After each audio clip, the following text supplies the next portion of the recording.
Welcome to Decoding Healthcare Research, a podcast by Agora Project. Join us as we delve into the behind-the-scenes world of groundbreaking research and the dynamic healthcare industry, interviewing top paper authors, engaging experts on industry-related topics, and exploring medical subjects that affect our daily lives. And now, your host, Dr. E.F.Rain. Welcome to Decoding Healthcare Research. I'm your host, E.F.Rain Riveros, Dr. E.F.Rain. Today, we are going to talk about sleep, alcohol, and the intricacies between these two aspects.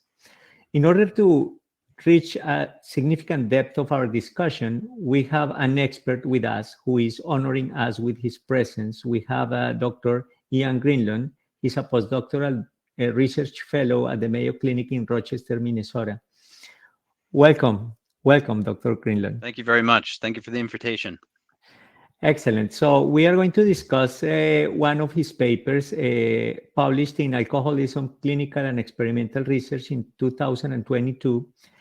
The title of the paper is Effects of Alcohol on Sleep and Nocturnal Heart Rate, Relationships to Intoxication and Morning After Effects. Even though we are going to center the discussion initially on this paper, Dr. Greenlund has a lot of experience and a lot of research has been done by his team, and he's going to season our discussion with all these components. So let's start with a simple question, Dr. Greenlund. For how long have you been doing research in this topic of sleep and alcohol? Well, I'm relatively new to the area, to this area. I've been engaged in it for about 5 to 6 years.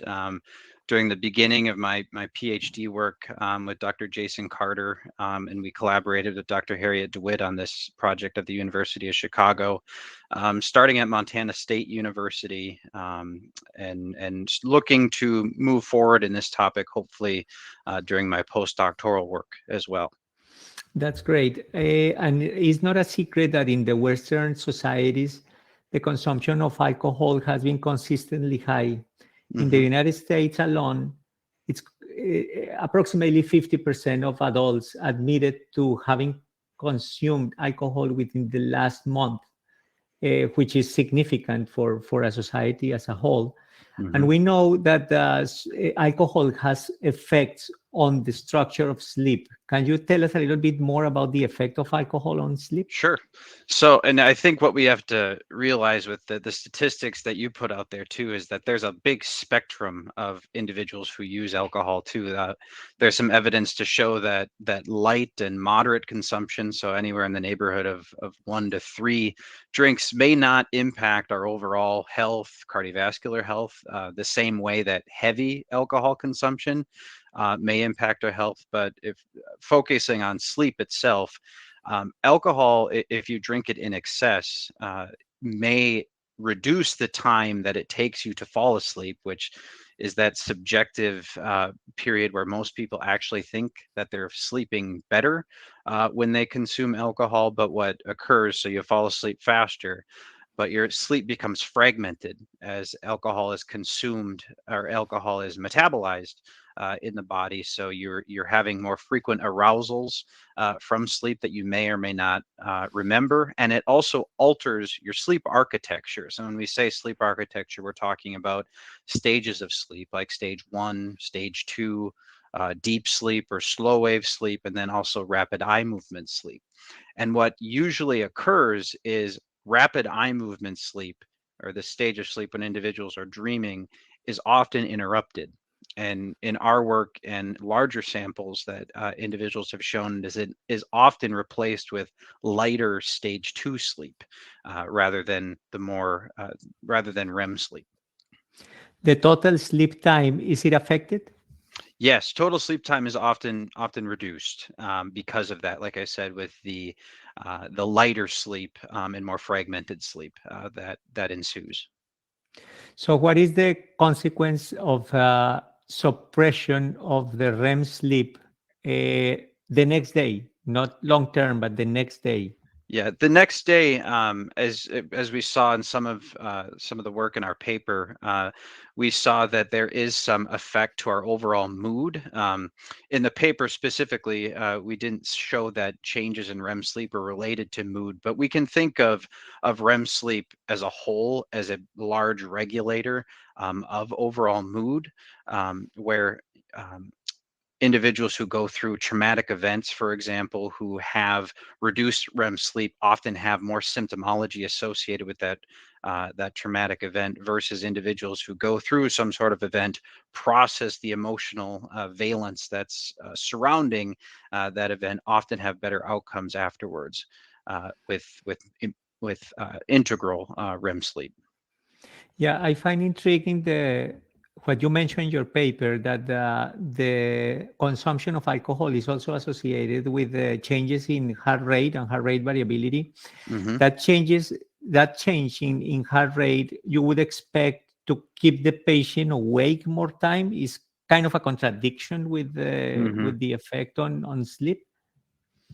Yeah. So what we saw across the night was there was a robust reduction in heart rate variability. So the balance, we use heart rate variability to look at vagal modulation of the heart, so the parasympathetic side of things.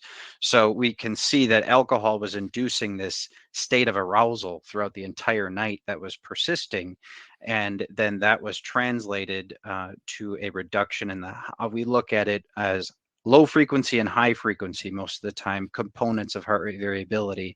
And the high frequency is thought to be the more reliable index of parasympathetic modulation on the heart. So what you want to see is a nice increase in the high frequency component of heart rate variability. A lot of the smart beds these days are talking about that. You want good heart rate variability at night, showing that you have a nice balance of heart rate increasing and decreasing. Well, alcohol takes that away, and you have less modulation, poorer heart rate variability, which is a poor index to cardiovascular health.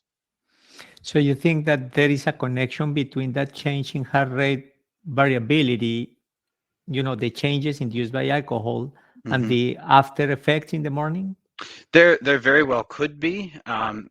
In the sample that we're focused on, right, we studied young, healthy individuals who otherwise identified as being binge drinkers. So this relationship might be slightly weaker in this population. Younger individuals, a little bit more resilient, I would think, to the detriments of binge alcohol consumption. But if you pair this to an individual who is poor sleeping regularly or an individual who is older, you might see a stronger link between those variables, is my hypothesis. I see. So for this particular study, what hypotheses were you trying to test? The principal outcomes in this study was we were interested in how one night of binge alcohol consumption was going to affect nocturnal blood pressure control, overall sleep architecture, and then next morning autonomic, sympathetic, parasympathetic activity paired with blood pressure control. We were interested really in this overall pattern of what's happening at night into the morning because we wanted to use a pragmatic model, right? There's some evidence from the work that's out there was they took individuals that at 7 a.m. they had them drink in the laboratory at 7 a.m. and we step back from this and we're like, how applicable is this really to what individuals are doing? And the answer is it's not happening. It's not more than likely not happening in that. So we used a Mhm. pragmatic model of we were doing evening binge alcohol consumption, tracking what was happening overnight while alcohol was being metabolized, and specifically focusing on the next morning because the next morning is when morning, the hours between 6 a.m. and 12 p.m. That is when it is the most common for individuals to have a cardiovascular event. We're really interested in sleep and how it influences cardiovascular regulation. So disturbances to sleep mediated by alcohol, perhaps, is this related to increased prevalence of cardiovascular events during this critical window of 6 a.m. to 12 p.m.? So in terms of the protocol itself, can you tell us a little bit about the design and how you split up the cohort of patients that you had? Yes, yes. So everyone who came into the study, it was a randomized crossover design, meaning that everyone saw both and experienced both conditions, and in a randomized order, either got the binge alcohol dose or the fluid control dose. We used 190 proof grain Everclear, which is diluted in a 1:3 ratio with a fruit juice. And this was split up over 2 doses, one given at 8 p.m. and another given at 9 p.m. And that was designed to simulate binge alcohol consumption of 4 to 5 alcoholic beverage equivalents within the period of 2 hours. That concluded about 2 hours prior to the sleep opportunity, which started at 11 p.m. They were monitored with full polysomnography at night to quantify gold standard to quantify sleep quality. And then we also monitored blood pressure at night paired with heart rate. And then in the morning is when we started autonomic testing with these individuals to track sympathetic, parasympathetic regulation paired with blood pressure. Did they have a meal before drinking? Yes, yes. Everyone was provided a standardized meal that was registered with, or that was, um, that was, yeah. Everyone received a meal that was provided by a registered dietitian based on overall activity levels, meal habits, and it was made sure that they had the same exact meal at each of these conditions. And you made measurements before, during, and after the protocol, I assume?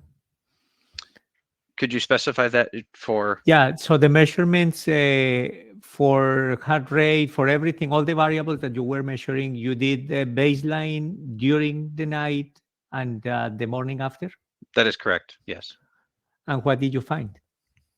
For heart rate, what we saw across the entire night was that heart rate after you consumed one alcoholic beverage, and then after the second alcoholic beverage, steadily climbed throughout the night. And then when we compare between conditions, there's a persistent tachycardia throughout the entire night. Compared to the fluid control night, and then this persisted into the next morning. So during, I would say, after the individual woke up 7 a.m. to about 10 a.m. afterwards is when we finished our measurements. That tachycardia persisted. We also did measurements throughout the night called cardiovagal baroreflex sensitivity. So getting at how our parasympathetic nervous system is involved with regulating our blood pressure, basically of when our blood pressure is decreasing or going down, we want vagal withdrawal to occur at the level of the heart. We want heart rate to increase to help bring blood pressure up. And when blood pressure is increasing, we want vagal activation to occur to bring blood pressure down, to have a nice waxing and waning pattern. Well, each of those parameters is inhibited and or impeded with alcohol in the system, meaning that our blood pressure is going to be more oscillatory throughout the night. So you see these more dramatic changes in blood pressure, and overall, we were talking about heart rate variability. It's good to have good heart rate variability, but if you look on the other side of things with blood pressure, having high blood pressure variability is not good for overall health, because you're putting added strain on the vasculature, which could down the road turn into things like arterial stiffness, make the arteries susceptible to greater atherosclerotic plaque deposition, and overall cardiovascular disease later on in life. I see. Did you document any changes in sleep architecture?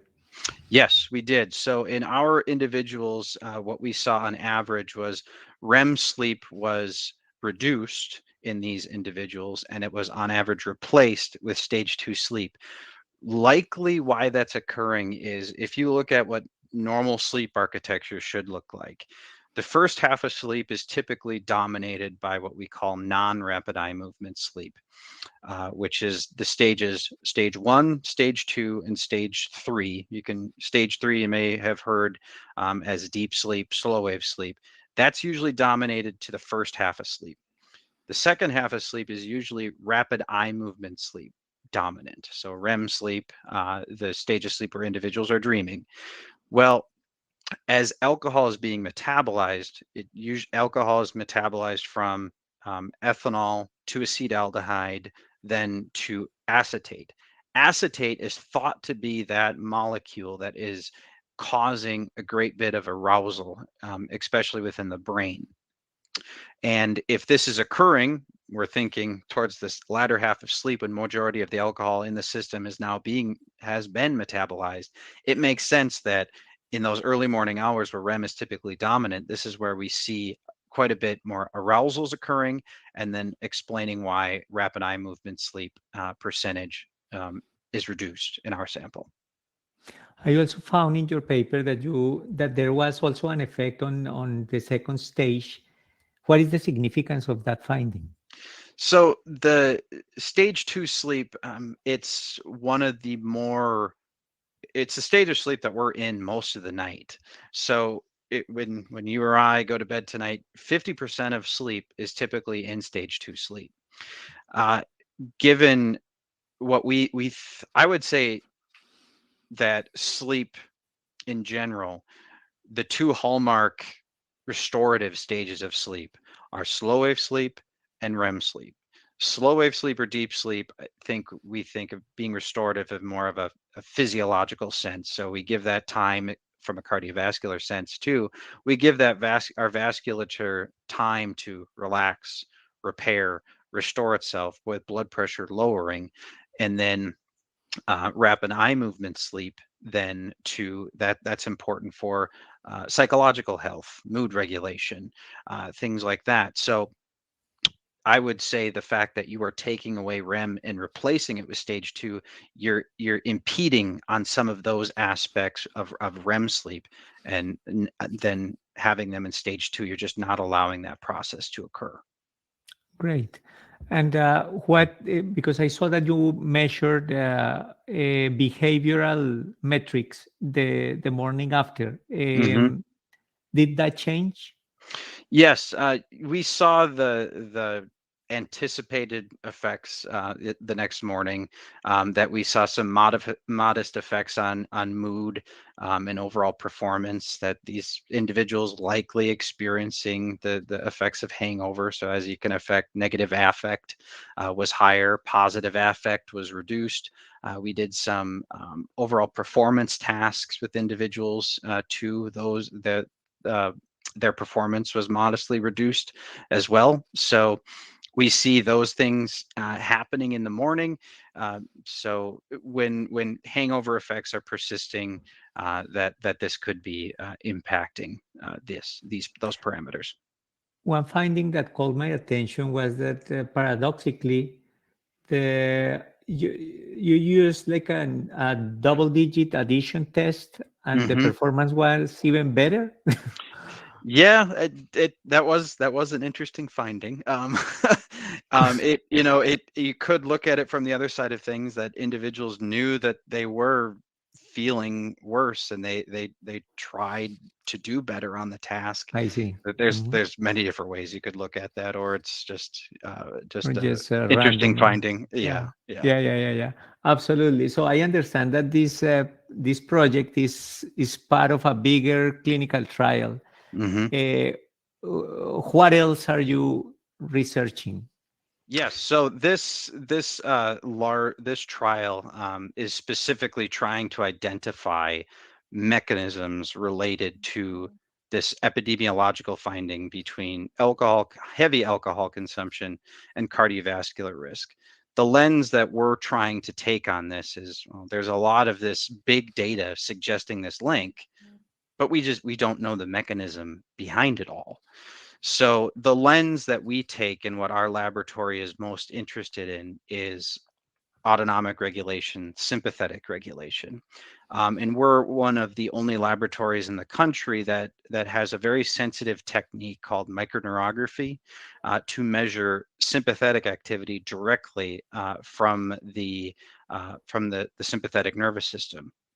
So with individuals in this study, what we did the next morning with them is we got these direct measurements of sympathetic activity, because sympathetic activity plays a huge role in acute blood pressure regulation, right? When we see activity of the sympathetic nervous system, blood pressure goes up, heart rate goes up.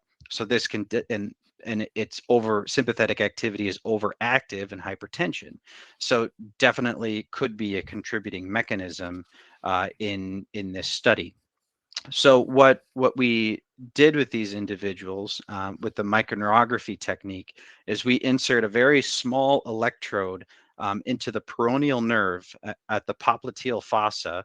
So we insert that very small electrode, and we can actually hear and listen to the sympathetic bursts that are occurring at that time. So when you see it come across the screen, parallel with the continuous blood pressure signal that we get, you can see when a sympathetic burst comes across, you see the parallel increase in blood pressure.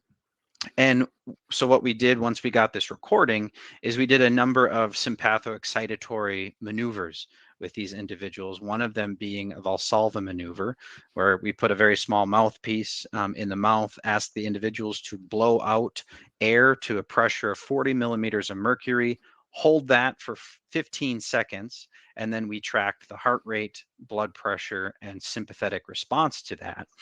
And what we saw was during that straining period was that we saw increased sympathetic activity during that strain after the alcohol condition compared to the fluid control. We didn't see any differences at baseline, but during these sympathoexcitatory maneuvers we did. And this is, again, is in a young, healthy population. So, we're even a younger individual who, after a night of drinking, you could say, they're not just laying around doing nothing. So any strenuous activity is still eliciting this higher sympathetic activity than what would be normal for that individual. And now if we look into the future, where this clinical trial may be headed into the future of studying older people who may have sleep problems, you might hypothesize that this effect is only going to be exacerbated, and we may see these this sympathoexcitatory stimuli even at baseline between the conditions. So you would say that there is like a hyperactivity or hyperreactivity of the sympathetic nervous system, Yes, and yes, that could potentially be associated with the long-term pathology, right? Like yes, hypertension and yes, of course. oh, that's exciting. So, and going back to this study that we were discussing, especially lately, people have access to other psychostimulants beyond alcohol.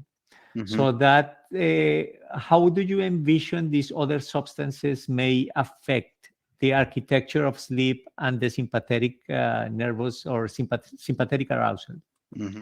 I mean, I would expect it to mimic that of how alcohol disturbs sleep. I wouldn't be surprised if it also, I mean, we know that energy drinks and other stimulants also disturb sleep. So you're going to see reduced total sleep time.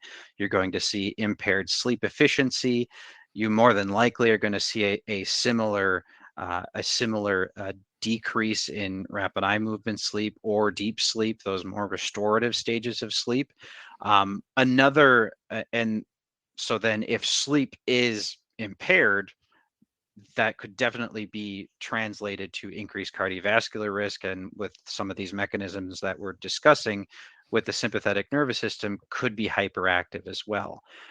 With these stimulants that we're talking about too, I'm talking about broad, like how overall sleep architecture is changing. That we look at that at a macro level.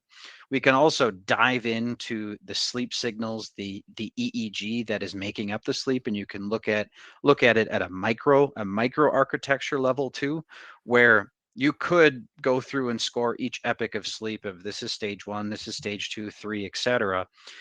But what you may be missing is, sure, this looks like stage 3 sleep, but there is overlying high frequency or arousal across this entire stage. So even though the individual may be in, quote, stage 3 sleep or deep sleep, you still have this overlying arousal over all of it, meaning that they aren't getting that restorative sleep that they truly could be getting without that stimulant in the system that is being missed by other scoring parameters. I see, and it's super interesting because it has definitely a lot of ramifications. Mm-hmm. So for someone in the general audience who would come up with the question that, you know, alcohol has been used like as a nightcap, and people feel more relaxed and they think that it's a good idea with just one drink to have a better sleep. According to your research, is that a right approach? I would say no. I think it makes for a very slippery slope, because what can happen is, and the statistics show that individuals with insomnia, for example, 20% of people who struggle with insomnia symptoms often do try to self-medicate first with alcohol before trying to reach out to a healthcare provider and say, you know, I have this problem. Can we try to get to the bottom of it? And like we said, sure, initially you might feel that you're sleeping better because you do fall asleep faster, which is that's the symptom that people gravitate towards, that say if they're falling asleep faster, I'm sleeping better. It makes you feel like you're sleeping better, but you're truly not, because your total sleep time is reduced, your sleep efficiency is reduced, sleep architecture is changing. And initially, sleep might improve, but then if you do that repeatedly, you're going to start to develop a tolerance to that alcohol dose. And naturally, what's going to happen is you're going to increase that dose higher to try to achieve the same effect that you received before. And that's a vicious cycle that's going to continue until light consumption turns into moderate consumption, turns into heavy alcohol consumption, and then somewhere along that cycle is when cardiovascular disease may develop. Exactly, which in the end is the most concerning part, because the long-term effect you don't feel from one night to the other, right? Exactly. So it's something that is accumulating over time. And it's definitely a very exciting line of research, and we are following up on your research very closely, and I hope that we can in the future sit again and see your progress, because definitely you are a pioneer in this particular aspect, especially with the heart rate variability and the effect on the sympathetic nervous system. That is really exciting line of research. And I think with this comment, we can wrap up by asking you, what do you think is the main takeaway from your paper? The main takeaway from this work is that likely that heavy alcohol consumption is having an effect on our sleep, and it's having an effect on our autonomic nervous system. There's more work to be done to see how alcohol pairs with the relationship between sleep and autonomic function. But there's a clear relationship helping to explain why we see at an epidemiological level of this relationship between cardiovascular disease and alcoholism. Thank you. This is great. Thank you, Dr. Greenlund, again for allowing us to chat with you and to get your insights about this very important theme. And for our audience, in the description of the video, you will find the link to this paper and some other papers authored by Dr. Greenlund. And don't forget to give us your feedback in the comments section, and see you in the next episode. Thank you, Dr. Greenlund. Thank you very much. Thank you so much for tuning into this episode. If you enjoyed it, please don't forget to give us a thumbs up and share it with your friends and family. Make sure to subscribe to our channel and hit that notification bell so you never miss an episode. If you have any questions or thoughts about today's topic, we'd love to hear from you. Feel free to leave your comments down below. For more information and references related to today's discussion, you can find them in the video description below. We appreciate your support and look forward to having you back for our next episode.